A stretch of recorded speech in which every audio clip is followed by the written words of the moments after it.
బాగున్నానండి. నేను ఇవాళ మీ ముందుకి క్యాబేజ్ కూర తీసుకొచ్చాను. నేను నూనె వేసుకున్నాను, తగినంత నూనె వేసుకున్నాను.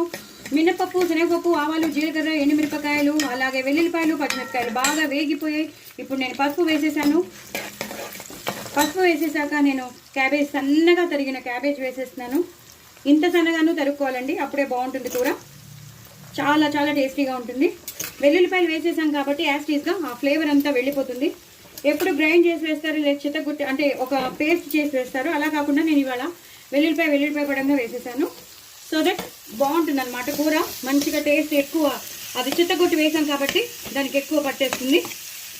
ఇలా నేను పొడుగ్గా సన్నగా తరిగిన పచ్చిమిరపకాయలు వేసేసుకున్నానండి. అలాగే క్యారెట్ కూడా వేసేసుకున్నాను.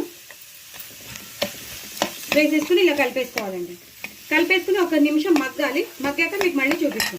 చూసారు కదండి, కూర అంతా బాగా మగ్గిపోయింది. ఈ టైంలో మనం కొంచెం పంచదార వేస్తాను. చాలా చాలా బాగుంటుందండి. కొంచెం హాఫ్ స్పూన్ షుగర్ వేస్తే, అలాగే కొంచెం రుచికి తగినంత ఉప్పు వేసేసుకుంటాను. అలాగే ఆవాలు, మెంతుల పొడి. మనం ఇంకేం చేయట్లేదు కదా, చాలా సింపుల్గా చేసుకుంటున్నాము. సో కొంచెం కారం, పచ్చిమిరపకాయలు ఎక్కువ వేసాం కదా, అందుకనమాట. ఇది మొత్తం కలిపేయాలండి. ఇది ఒక్కసారి బాగా కలిపేసి ఒక్క 2 నిమిషాలు ఉంచాలండి. ఇంకొక 2 నిమిషాలు మగ్గిపోయాక మీకు మళ్ళీ చూపిస్తాను.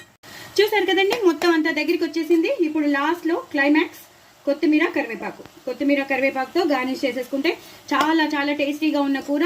సో సూపర్ కాంబినేషన్ అండి. Carrot combination అద్దరిపోతుంది.